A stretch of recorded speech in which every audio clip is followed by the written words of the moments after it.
असलकुम and welcome to my YouTube channel Rabia दिन nurse. आज का हमारा टॉपिक है prostate cancer. Prostate cancer is the malignant growth in the prostate gland of male. ठीक है, इसमें जो मेल रिप्रोडक्टिव ऑर्गन है जो प्रोस्टेट ग्लैंड, जो कि इसका नॉर्मल फंक्शन है कि जो सीमेन के लिए लिक्विड प्रोवाइड करता है, वो उस डक्ट में ऐड करता है मेल की। अब जो प्रोस्टेट ग्लैंड है, अगर इसमें कोई बिना एबनॉर्मल ग्रोथ हो जाए तो उसे कहते हैं प्रोस्टेट कैंसर। वेरी कॉमन, क्योंकि जो प्रोस्टेट ग्लैंड है ये वैसे भी बाय द एज मेल्स में साइज का ग्रो करता है, और कभी कभी नॉर्मल डिवीजन में एबनॉर्मल डिवीजन हो जाती है और वो कैंसर का बाइस बनता है। वेरी कॉमन, एंड इससे बहुत ज़्यादा डेथ्स भी होती हैं लोगों ने, second most common cause of deaths है। अच्छा, रिस्क फैक्टर्स क्या है? बाय इंक्रीजिंग एज, जैसे मैंने पहले बोला, जैसे जैसे मेल अपनी लाइफ में प्रोग्रेस करता है, 40-50 क्रॉस करता है, तो उसका प्रोस्टेट ग्लैंड का साइज और बढ़ता जाता है, और ज़्यादा मोर लाइकली चांसेस होते हैं उसमें कैंसर डिवेल्प करने के। कुछ जेनेटिक कुछ रेसेस में ये ज़्यादा देखा गया, यानी studies have shown and research have shown के जो अफ्रीकन अमेरिकन हैं उन लोगों में प्रोस्टेट कैंसर ज़्यादा है as compare to European people. Second thirdly, इसमें बहुत ज़्यादा जेनेटिक प्रीडिस्पोजिशन है जो फैमिली लाइन से बहुत ज़्यादा इफेक्ट करता है। अगर किसी भी फैमिली में फादर को या ब्रदर को है तो उससे रिस्क डबल हो जाता है, यानी बहुत ज़्यादा चांसेस बढ़ जाते हैं।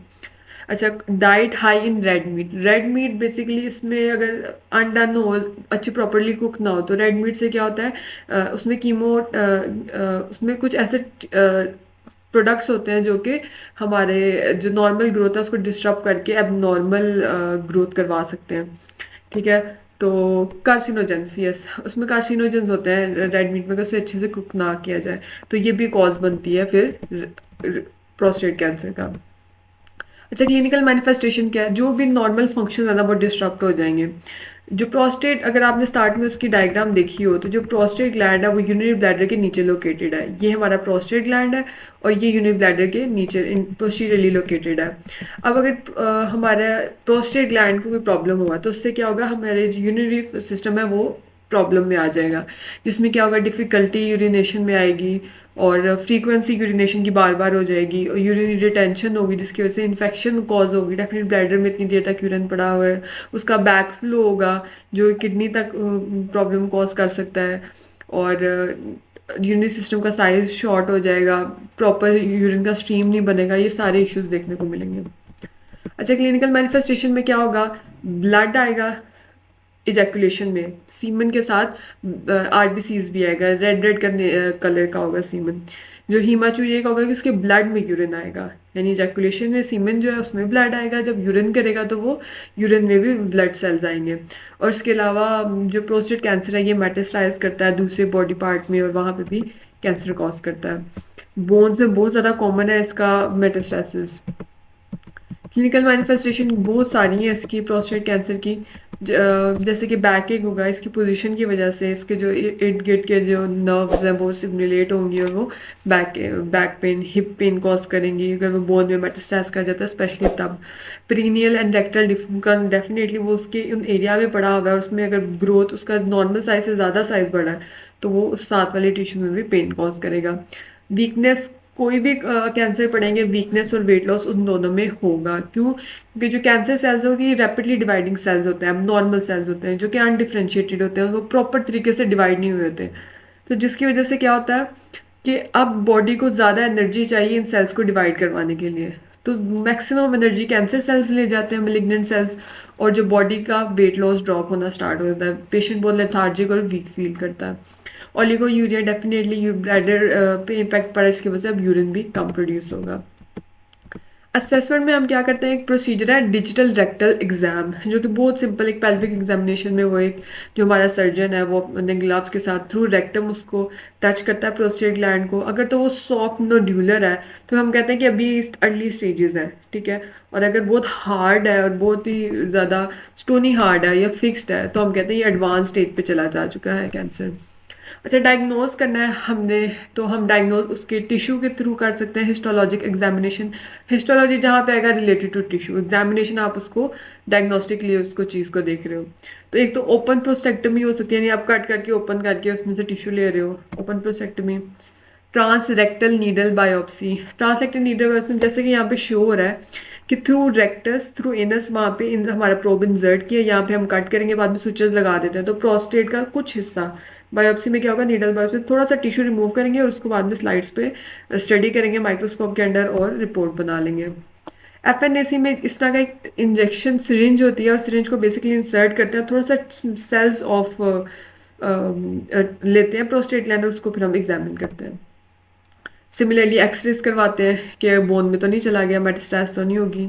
अच्छा, excretory urography, this is the test जिसमें हम आईवी कंट्रास्ट एजेंट डालते हैं पेशेंट के अंदर, जब वो पूरी बॉडी में उसको कुछ टाइम देते हैं कि वो डिवाइड हो जाए, और जहाँ पे मेलिग्नेंट सेल्स होंगे वहाँ पे वो बहुत ज़्यादा डिवाइड हो जाएगा। फिर उसका हम स्कैन करते हैं, ग्राफ निकालते हैं, उससे हमें पता चल जाएगा कि किडनी कितना इफेक्ट कर चुकी है, यानी कि अगर लेटर स्टेजेस हैं प्रोस्टेट कैंसर की तो किडनी और बहुत ज़्यादा अफेक्टेड हो जाती है उससे।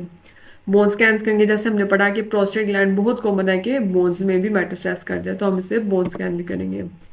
Renal function test, again urinary retention हो रहा है, यूरिनरी ब्लैक फ्लो हो रहा है, एट्रोफी हो रही है यूरिनरी सिस्टम की, तो हम उसके लिए आरएफटीज भी करवाएंगे। सीटी स्कैन्स करवाएंगे, अब नॉर्मेलिटी बॉडी में कहीं पे भी है तो हमें इससे आइडिया हो जाएगा। ये तो पढ़ लिया हमने डायग्नोस्टिक एवेल्यूशन, लेकिन हमने चेक करना है कि प्रोस्टेट ग्लैंड की स्टेज क्या है, टाइप क्या है भी कि नहीं भी है, रूल आउट करना है बोन्स में मेटास्टाइज हुआ है कि नहीं है। ये हमारी डायग्नोस्टिक एवेल्यूशन थी। अब हम पढ़ेंगे medical management. Medical management cancer जितनी की भी होगी वो बेस करेगी उसकी स्टेज पर, उसकी टाइप पर, कि वो कितना प्रोग्रेस कर चुका है। अच्छा, रेडिकल प्रोस्टेक्टमी एक प्रोसीजर होता है सर्जिकल मैनेजमेंट में, आप लोग पढ़ेंगे इसे, जिसमें स्टूडेंट्स ये हम प्रोस्टेट ग्लैंड भी रिमूव कर देते हैं बॉडी मेल का, और सेमिनल वेसिकल्स भी रिमूव कर देते हैं। तो इससे लेस लाइकली चांस होते हैं कि ये दोबारा आए। ठीक है।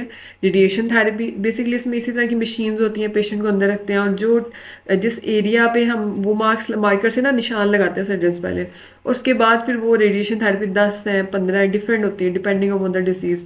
एक दिन बाद हो रही है, कुछ 2 दिन बाद हो रही है रेडिएशन थेरेपी। इसमें कैंसर सेल्स भी किल हो जाते हैं और कुछ इर्द गिर्द के नॉर्मल हेल्दी सेल्स भी किल हो जाते हैं, जिसकी वजह से मेल को अक्सर यहाँ पे अल्सर्स भी बन जाते हैं रेडिएशन थेरेपी की वजह से, स्किन डैमेज हो जाती है हल्की सी, लेकिन वो रिकवर कर जाती है, वो इतना इशू नहीं होता। हार्मोनल थेरेपी, हम लोगों ने पढ़ा है कि जो प्रोस्टेट ग्लैंड की जो नॉर्मल ग्रोथ है वो टेस्टोस्टेरोन की वजह से होती है। तो अगर तो उसकी कॉज प्रोस्टेट ग्लैंड के कैंसर की हार्मोन टेस्टोस्टेरोन है, तो हम अपनी थेरेपीज के थ्रू हार्मोनल थेरेपी करेंगे, जिससे हम एंड्रोजन का लेवल यानी मेल सेक्स हार्मोन का लेवल बॉडी से मेल के कम करेंगे। उसमें 2 ऑप्शन है हमारे पास, एक तो हम ईस्ट्रोजन थेरेपी दे देंगे, यानी उसमें हम डाइस्ट्रायल बेस्ट्रॉल या जो फीमेल का हार्मोन है वो करेंगे ताकि प्रोस्टेट ज़्यादा अपना साइज इंक्रीज ना करें। दूसरा, हम luteinizing hormone releasing hormone agonist भी यूज़ कर सकते हैं, LHRH एगनिस्ट। अच्छा, जो नॉर्मल फिजियोलॉजी पहले वो डिस्कस कर लेते हैं और फिर इसका ट्रीटमेंट डिस्कस कर लेते हैं। नॉर्मली क्या होता है कि पिट्यूटरी ग्लैंड जो होता है वो ल्यूटिनाइजिंग हार्मोन सिक्रीट करता है, FSH और LH रिलीज करता है। सबसे पहले गोनाडोट्रोपिन रिलीजिंग हार्मोन जाके पिट्यूटरी हार्मोन पे लगते हैं, वो पिट्यूटरी हार्मोन को कहते हैं कि LH FSH सिक्रीट करवाएं, वो LH FSH सिक्रीट होते हैं, फिर वो टेस्टिस में जाते हैं, वहाँ से टेस्टोस्टेरोन सिक्रीट होता है, वो ब्लड में जाता है, एंड देन वो जो टेस्टोस्टेरोन है वो प्रोस्टेट ग्लैंड को, जब वो ब्लड सप्लाई होती है प्रोस्टेट ग्लैंड की, तो फिर उसको मिलता है और वो अपना साइज ग्रो करता है। अच्छा, luteinizing hormone releasing hormone agonist का क्या फंक्शन है कि ये दिखने में तो सिमिलर है टू GnRH नाइट्रोफिन रिलीजिंग हार्मोन, लेकिन ये जब जाके पिट्यूटरी ग्लैंड पे स्टिक होता है ना एगोनिस्ट, इसके बाद LH और FSH सिक्रीट नहीं होते। ठीक है, लग जाएगा, ये रिसेप्टर इसकी एगोनिस्ट में रिसेप्टर इसके सिमिलर है, ये अटैच हो जाएगा, लेकिन इससे क्या होगा, सिक्रीट नहीं हो पाएंगे LH FSH, आगे टेस्टोस्टेरोन सिक्रीट नहीं होगा टेस्टिस से, जिसकी वजह से प्रोस्टेट का साइज कंट्रोल में रहेगा।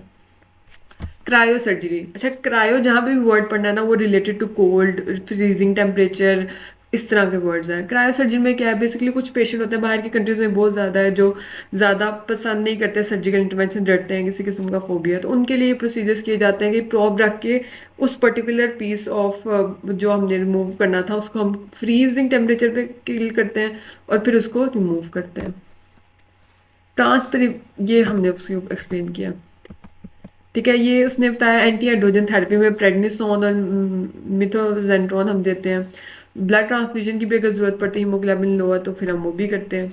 अच्छा, सर्जिकल प्रोसीजर में ये भी प्रोसीजर है, एक तो हमने पढ़ा ट्रांसरेक्टल, थ्रू रेक्टम हम कट करेंगे, हमने क्रायो सर्जरी पढ़ लिया, एक हमने हार्मोन थेरेपी पढ़ लिया। सर्जिकल प्रोसीजर ट्रांसयूरेथ्रल में क्या होगा कि हम यूरेथ्रा के थ्रू जाएंगे और उसका प्रोस्टेट ग्लैंड में जो हमें बनाइन, जो हमें मेटास्टैटिक पार्ट मिला हम उसको रिमूव कर देंगे इंसिजन के थ्रू। पेरिनियल में हम पेरिनियल व्यू से हम सर्जन कट करते हैं और उसको रिमूव करते हैं। लेप्रोस्कोपी, ओके, लेप्रोस्कोपी जहाँ पे भी आएगा ना, आप लोगों के जेहन में एक इमेज बन जाती है, बन जानी चाहिए कि कुछ स्कोपी में यानी कोई ग्राफ शाफ बनेगा और हम इंसर्ट करेंगे दो चीज़ें, एक कैमरा और एक लाइट। लाइट ल्यूमिनेट करेगा एरिया को और कैमरा क्या करेगा, उसकी इमेज बनाएगा और जो कंप्यूटर होगा वहाँ पे वो शो होगा, वो जो जो भी इसको परफॉर्म कर रहा है वो हेल्थ केयर प्रोवाइडर वो उस चीज़ को देखेगा कि नॉर्मल और एबनॉर्मल में डिफरेंस क्या है। अच्छा, तो लेप्रोस्कोपिक रेडिकल प्रोस्टेक्टमी में क्या होगा, लेप्रोस्कोपिकली यानी कि कैमरा भी जा रहा है, लाइट भी जा रही है। अब जो डॉक्टर है, जो सर्जन है, वो रेडिकल प्रोस्टेक्टमी क्या है कि सेमिनल वेसिकल भी रिमूव कर देंगे और प्रोस्टेट ग्लैंड भी रिमूव कर देंगे मेल का। ठीक है, ये भी एक डिफरेंट कार्ड्स का डिफरेंट है रेक्टो प्रोस्टेक्टमी। ठीक है, so this was all about today's slide.